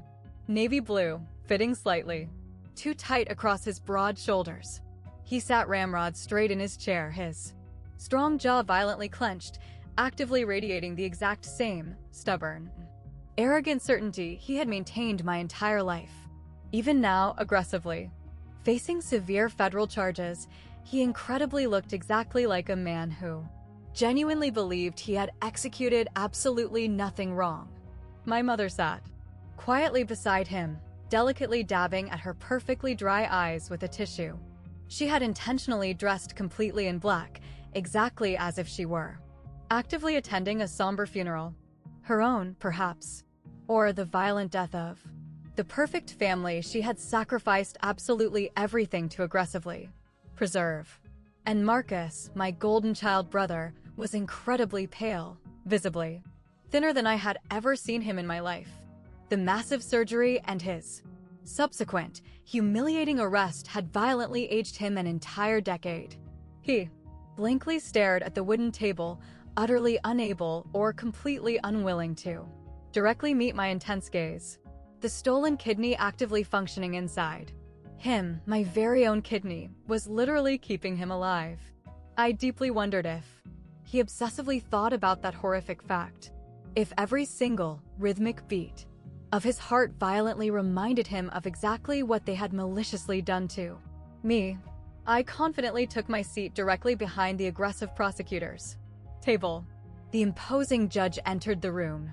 Absolutely everyone rapidly rose to their feet. This federal court will officially come to order. We are formally here for the scheduled preliminary hearing in the matter of the United States versus Gerald Reynolds, Linda Reynolds, Marcus Reynolds, and Howard Mercer. The heavy wooden gavel fell with a violent crack, and I felt something massive and heavy completely settle deep inside my chest. It was absolutely not profound peace, absolutely not yet, but absolute, terrifying certainty. They had aggressively operated entirely in the dark shadows. They thrived on toxic lies, aggressively operating under the arrogant assumption that I would submissively stay quiet, remain incredibly small, and faithfully play the role of the obedient, sacrificial daughter they had inherently always expected. But right here, inside this brightly lit room, there were absolutely zero shadows. There was only blinding light, and I was entirely, fearlessly ready. Please clearly state your full legal name for the official court record. Thea Marie Reynolds. The aggressive prosecutor, a sharp-featured, highly intimidating woman named Diane Walsh, confidently stood near the wooden witness box. Miss Reynolds, can you please clearly describe your exact relationship with the accused defendants? They are my biological family. Gerald is my father. Linda is my mother. Marcus is my older brother. And immediately prior to October 14th of this year, exactly, how would you characterize that specific familial relationship? I took a deep, stabilizing breath. Incredibly complicated. I was absolutely never the priority in that house. That designated role was exclusively reserved for Marcus. Can you please meticulously tell the court exactly what occurred on October 14th? So I flawlessly did. I aggressively walked the court through every single horrifying detail. The devastating medical diagnosis, the immense pressure to voluntarily donate, my absolute, firm refusal, the terrifying silence that followed, the anonymous, malicious complaints targeting my employer, and the fabricated family checkup. That was a malicious, premeditated trap. I clinically described violently waking up in the sterile recovery room discovering thick stitches in my back and a completely missing organ. I explicitly described viewing the fraudulent consent form bearing my mother's forged signature. I explicitly described intensely looking at my parents as they proudly brought me expensive flowers and aggressively told me I should be profoundly grateful for the sacrifice. The entire courtroom was absolutely, terrifyingly silent. Even the frantic reporters had completely stopped writing. When I finally finished my harrowing testimony, The prosecutor asked exactly one final, explosive question. Miss Reynolds, when you finally discovered your mother had illegally signed as your medical guardian, exactly what did you think in that moment? I looked directly at my parents. My mother's hands were violently shaking. My father's jaw was clenched tight. I thought, for the absolute first time in my entire life, I finally saw them completely, horrifyingly clearly. A long, devastating pause. I thought I finally, truly understood exactly what my existence was to them. Absolutely not a beloved daughter. Absolutely not a human being. Just spare parts. Disposable, spare parts specifically harvested for the child who actually mattered. The devastating words hung suspended heavily in the air. Somewhere deep in the gallery, I clearly heard someone violently sobbing. I absolutely did not turn to look and see who it was. I just aggressively kept my eyes focused forward. Perfectly calm, entirely factual, utterly unshakable. Exactly like I promised I would be. Sitting proudly in that wooden witness box, intensely looking at my parents for the very first time since the hospital confrontation, the exact people I had pathetically spent my entire life desperately trying to please. I finally, profoundly understood something vital. I was absolutely never, ever going to be deemed enough for them. Absolutely not. Because I was inherently flawed or defective, but because they were completely, utterly broken. If this horrific story is currently hitting dangerously close to your own home, please aggressively share it with someone who desperately needs to hear it. Today, sometimes, simply knowing you are absolutely not alone in the darkness is the critical first step to survival. But exactly what happened next? When my father violently, completely lost control of his emotions, that is exactly when absolutely everything in the universe violently changed. The aggressive defense attorney was a slick, silver-haired man named Richard Hartley. He aggressively specialized in highly complex family matters, according to his glossy corporate website. What that specifically meant, I brutally learned incredibly quickly, was expertly making innocent victims sound exactly like the malicious villains. Miss Reynolds, he began, aggressively approaching the wooden witness box holding a thick folder in his hands. You have confidently described yourself today as completely mentally confident. But isn't it entirely true that you have historically struggled with severe emotional regulation in the past? Absolutely no, I have not. You absolutely have never had any violent incidents. At work? Any aggressive conflicts with your medical colleagues? I have been successfully employed as a senior or nurse for a full decade featuring absolutely exemplary, flawless performance reviews. He dramatically pulled a crisp piece of paper from his folder. I currently possess a formal complaint, officially filed with your hospital's Human Resources Department. Officially. Filed entirely anonymously by my own father utilizing his personal cell phone. The FBI aggressively traced the call's origin. The entire courtroom erupted in shocked murmurs. Hartley's confident smile visibly flickered for a second. Miss Reynolds, isn't it entirely possible that your loving family, who clearly, fiercely loves you, simply desperately wanted to help you make a complex medical decision that you were tragically unable to make yourself?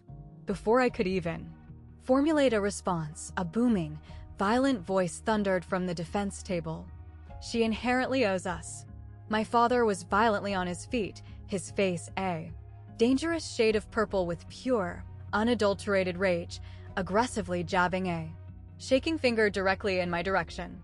I graciously fed her, I clothed her, I maintained a premium roof over her head, and she possesses the sheer, unmitigated nerve to sit up there and… Mr. Reynolds, the judge's heavy wooden gavel cracked violently against the block. Sit back down immediately. She is a biological daughter. Daughters are inherently born to sacrifice. That is exactly how the hierarchy has always been. That is exactly how it is supposed to be. 2. Armed bailiffs immediately moved aggressively toward him. My mother was frantically pulling at his suit sleeve, sobbing uncontrollably. Marcus had completely buried his head deep in his trembling hands, but my father violently kept going, screaming hysterically now, thick veins bulging dangerously in his neck. You arrogantly think you are somehow inherently better than us? You are absolutely nothing. You are merely spare parts, Thea. That is absolutely all you have ever been to this family. The armed bailiffs aggressively forced him violently back down into his chair. The massive courtroom was completely, terrifyingly dead silent. And I simply sat perfectly still in the witness box and allowed his horrific words to endlessly echo off the walls. He had explicitly, publicly screamed out loud exactly what they had inherently always believed in secret. Now, absolutely everyone in the world explicitly knew the truth. After a tense, 15-minute mandatory recess, during which my father was aggressively warned that another violent outburst would result in immediate contempt charges, the aggressive prosecutor firmly called for the massive digital evidence to be formally presented. A massive display screen was wheeled directly into the center of the courtroom. Your Honor, Diane Walsh stated firmly, the prosecution would highly like to formally enter into evidence a highly specific series of digital emails successfully recovered from the defendant's personal encrypted accounts. The very first damning email appeared brightly on the screen. Linda, I successfully talked to Mercer. He explicitly says if we can aggressively document Thea as being completely mentally incompetent, we can legally sign as her guardians. We desperately need to move incredibly fast. A horrified murmur violently swept through the packed gallery. The second email. Immediately make the appointment at Mercer's private hospital facility. Explicitly tell her it is simply a routine family checkup. Do absolutely not mention a single word about anything else. My mother's hands violently flew up to cover her gaping mouth in shock. The third email. Aggressively make absolute sure she absolutely doesn't bring her cell phone inside the facility. We absolutely do not want any possibility of unauthorized recordings. The fourth email. Howard explicitly confirmed he will eagerly accept the forged guardian consent forms. The mandatory fee is exactly $50,000 deposited directly to his private foundation. And finally, the most devastating one, originating from Marcus. Thank you so incredibly much, Dad. This is undeniably the absolute only way to proceed. She inherently owes us this anyway. The aggressive prosecutor intentionally let the suffocating silence aggressively stretch out. These specific emails, she stated powerfully, undeniably, demonstrate clear, malicious premeditation. The accused defendants meticulously planned this horrific, illegal surgery weeks in advance. They deliberately, systematically deceived Miss Reynolds. They aggressively paid a licensed medical professional a massive bribe to participate in a highly illegal procedure. And they maliciously created a totally false paper trail to aggressively discredit their innocent victim before she could even physically report the violent crime. She slowly turned to face the stern judge. This is absolutely not a loving family making a difficult, tragic medical decision. This is aggressive conspiracy. This is massive medical fraud. This is severe, aggravated assault. The judge intensely looked at my broken family. My father was staring blankly at the wall. My mother was violently crying in silence. Marcus absolutely hadn't lifted his head since his father's horrific outburst. Based entirely upon the overwhelming evidence presented today, the judge stated incredibly slowly this court officially finds sufficient probable cause to aggressively proceed to a full criminal trial. The heavy gavel fell one final time, and I finally exhaled. A full breath for the absolute first time in agonizing months. Exactly 2 weeks following the preliminary hearing, Detective Carter urgently called my phone with explosive news. Dr. Mercer officially accepted a plea deal. I was safely in my apartment, finally successfully returning to my demanding work schedule. Finally beginning to slowly feel exactly like myself again. What? Exact kind of deal? Full, comprehensive cooperation with the federal authorities. in exchange for significantly reduced charges. He is aggressively testifying against your entire family in court. A heavy pause. And Thea, exactly what he is saying. I strongly believe you absolutely should hear it from me first. We met at the secure FBI field office later that afternoon. The massive deposition transcript was incredibly thick. 50 entire pages of Dr. Mercer meticulously explaining exactly how my toxic family had aggressively approached him, exactly what they had explicitly said, and exactly how much capital they had paid. But it was specifically page 43 that completely, utterly stopped my heart from beating. Q, was this absolutely the very first time Gerald Reynolds aggressively approached you regarding a forced family organ donation? A, absolutely no. Approximately 10 entire years ago, when Marcus Reynolds experienced a relatively minor health scare involving his liver function, Gerald contacted my private office. He explicitly asked whether it would be medically possible to covertly procure a liver segment directly from his younger daughter without securing her explicit, legal consent. Q, and exactly what was your professional response at that specific time? A, I explicitly told him it absolutely wasn't possible. The medical oversight protocols were entirely too strict back then. Q, did he explicitly indicate he would aggressively pursue alternative, illegal options? A, he explicitly stated, and I quote verbatim, keep her file in mind. She is my ultimate backup plan. I violently set the heavy transcript down on the table. 10 entire years ago, when I was exactly 24 years old, just proudly starting my demanding nursing career. Fiercely, proudly independent. My own biological father was already casually calling my existence his backup plan, his absolute insurance policy, literal spare parts he could violently cash in whenever his real child desperately needed them. He maliciously planned this horrific abuse for an entire decade, I whispered in pure horror. Detective Carter offered a grim nod. At an absolute minimum. I deeply thought about all those agonizing years. The miserable holidays I had desperately shown up to, pathetically trying to earn their elusive approval. The awkward, silent dinners where my existence was entirely invisible. The thoughtful birthday cards I sent that were absolutely never acknowledged. I had been desperately, pathetically auditioning for a major role in a family that had already permanently cast me as something else. Entirely.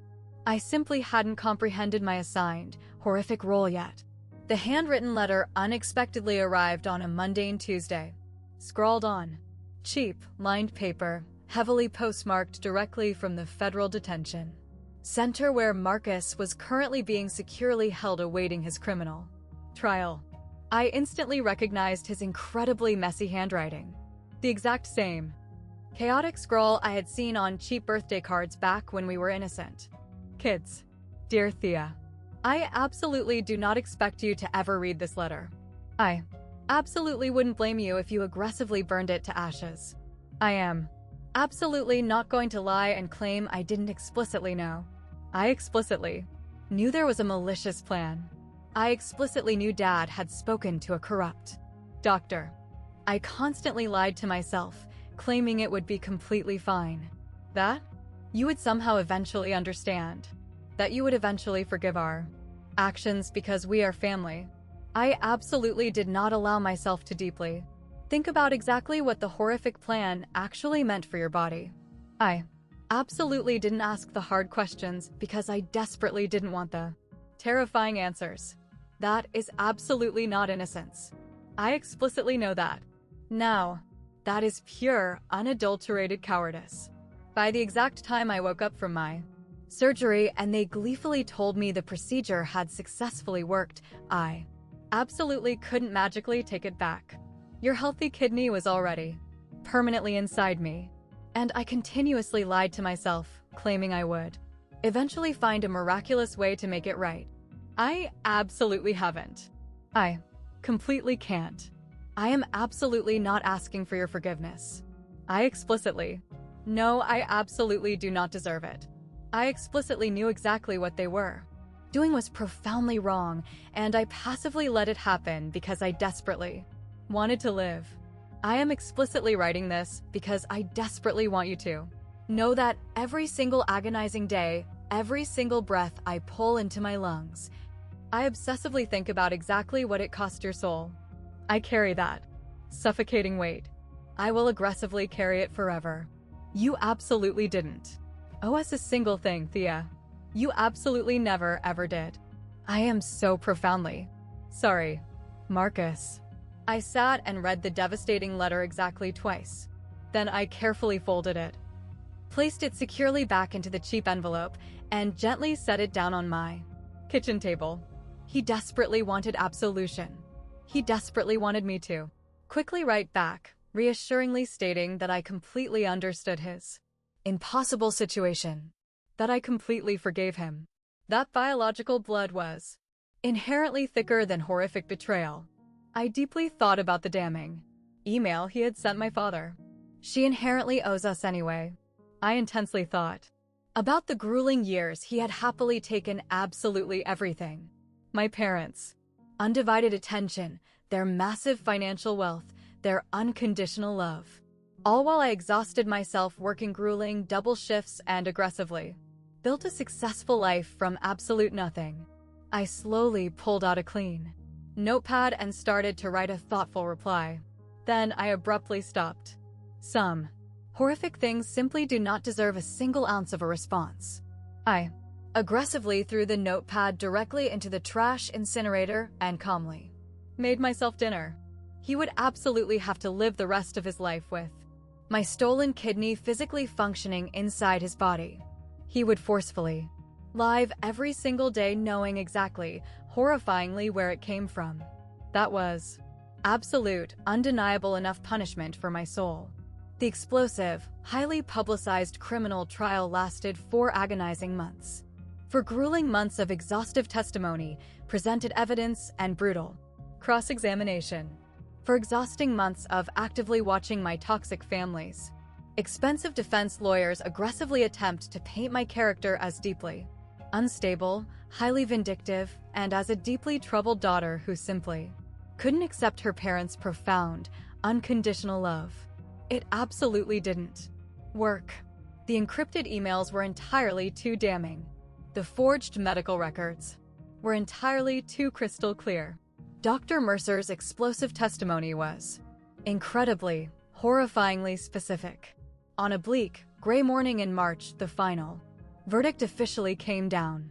Guilty on absolutely all major counts for absolutely all defendants. Exactly 1 month later, I finally returned to the massive federal courthouse for the official sentencing hearing. The sprawling courtroom was infinitely fuller than the initial preliminary hearing. The horrific case had officially made massive national headlines. Prominent local family organ theft ring violently exposed. Aggressive camera crews completely lined the marble steps outside the building. I sat quietly in the public gallery and silently watched the stern judge read from his formally prepared legal statement. Gerald Reynolds, this federal court officially sentences you to exactly 15 years inside a maximum security federal penitentiary. My father's stony face absolutely did not change. He had remained aggressively stoic throughout the entire lengthy trial, utterly convinced until the very bitter end that he had executed absolutely nothing morally wrong. Linda Reynolds, this federal court officially sentences you to exactly 8 years inside a federal penitentiary. My mother violently collapsed into loud, hysterical tears. Genuine, ugly tears this time, the highly specific kind she had aggressively saved for the exact moment when the theatrical performance absolutely no longer mattered. Marcus Reynolds, this federal court officially sentences you to exactly 10 years inside a federal penitentiary to be followed by 5 grueling years of strict, supervised probation. Marcus slowly looked directly at me for the absolute first time since the lengthy trial began. I genuinely couldn't read his complex expression. Profound regret? Defeated? Resignation? I honestly absolutely didn't care anymore.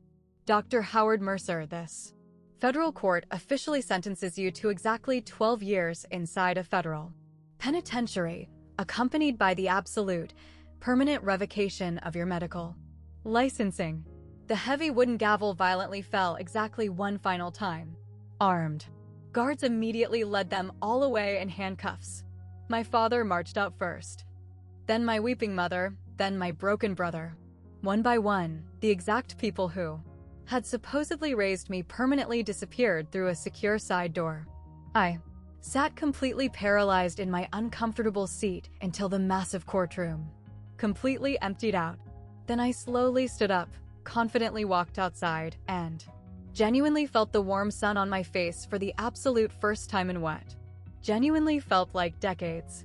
It was finally, truly over. Exactly 1 year later, my life looks profoundly, beautifully different. My apartment boasts significantly more windows now. I successfully relocated to a sprawling, 2-bedroom unit situated on the absolute top floor. Still absolutely nothing overly fancy, but it is brilliantly filled with glorious, natural light. Vibrant, thriving plants heavily line the windowsills. Resilient pothos, vibrant snake plants, and a notoriously difficult fiddle-leaf fig tree that I have somehow miraculously kept alive and thriving. A large, fluffy gray cat, affectionately named Oliver, peacefully sleeps entirely in a sunbeam directly by the front door. I am absolutely still a dedicated nurse. I am proudly the charge nurse now, actually. The massive promotion officially came through exactly 6 months following the conclusion of the trial. My amazing colleagues joyously threw me a massive celebration in the employee break room, complete with a massive custom cake that proudly read, "Massive congratulations, boss." Nathan delivered a beautiful, heartfelt toast that actually made me cry tears of pure joy. Exactly once a month, I actively attend a specialized support group, exclusively for survivors of severe family abuse. We securely meet in the quiet basement of a local church, drink terrible, bitter coffee, and bravely share horrific stories that would easily break most normal people's minds. They absolutely do not break us. My remaining kidney function is rigorously, aggressively monitored on a regular basis.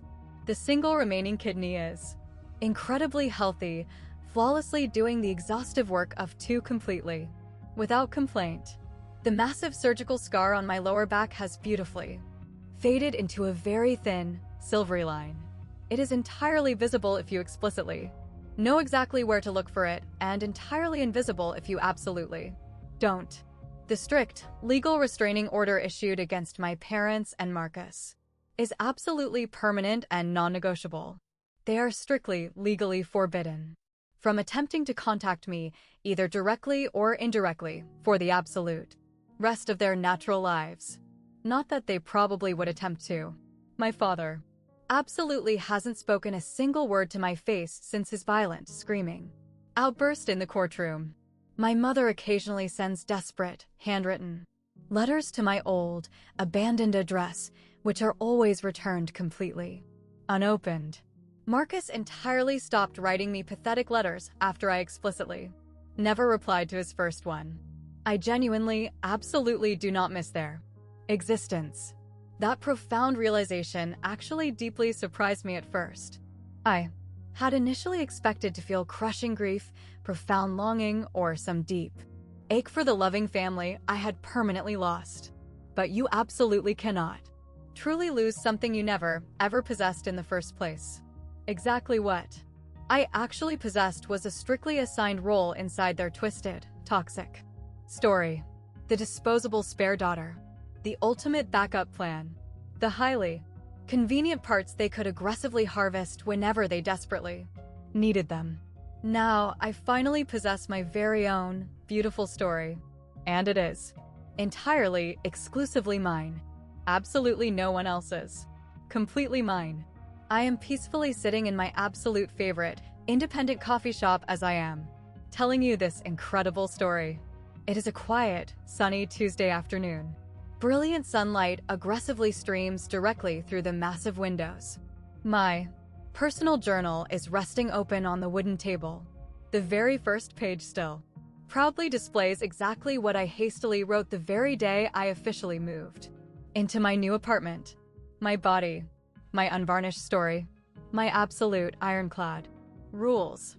I absolutely will not pretend that the past 2 agonizing years have been incredibly easy.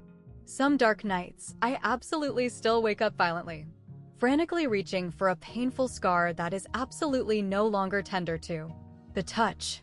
Some difficult days, I clearly see a genuinely loving family at the local grocery store and intensely feel something violently twist deep inside my chest. But I absolutely do not harbor a single ounce of regret for exactly what I did. I do not regret aggressively calling the federal police.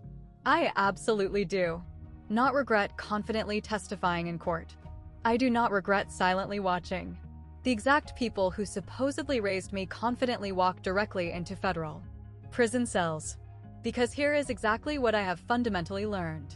Sharing a biological blood relation absolutely does not legally or morally grant anyone ownership over your physical body. Being categorized as family absolutely does not mean being inherently entitled to maliciously harvest pieces of your soul.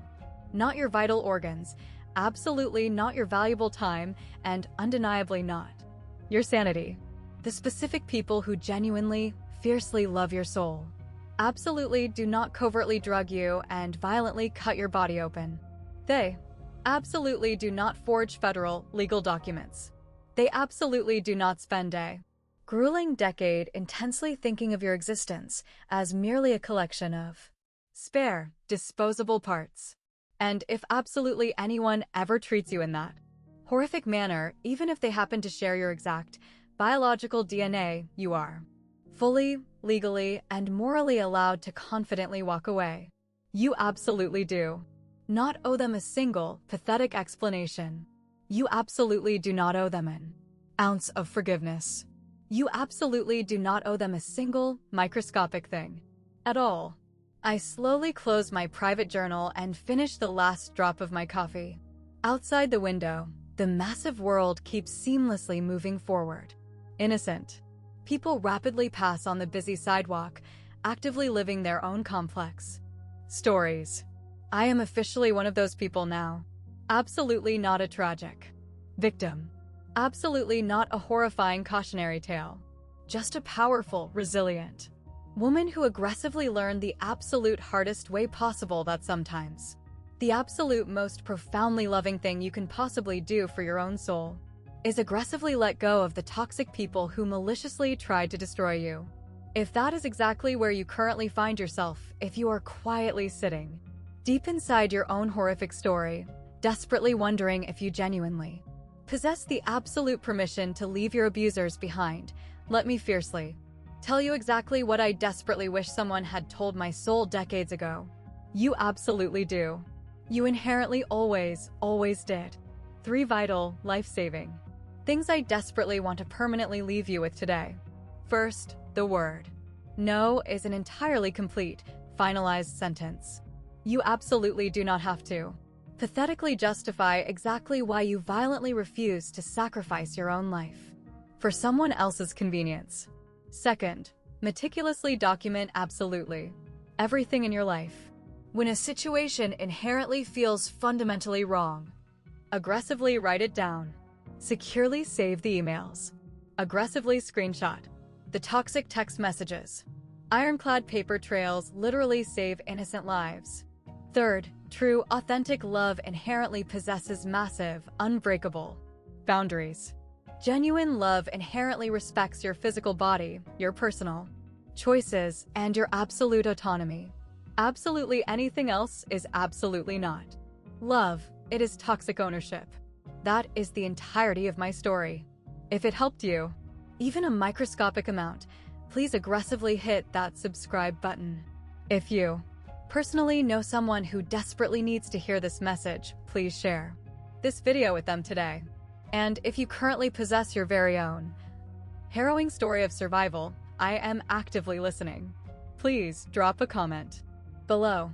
Explicitly tell me exactly where you are from and exactly what horrific nightmare you are currently aggressively battling through. please check the description box below for significantly more empowering videos exactly like this. 1.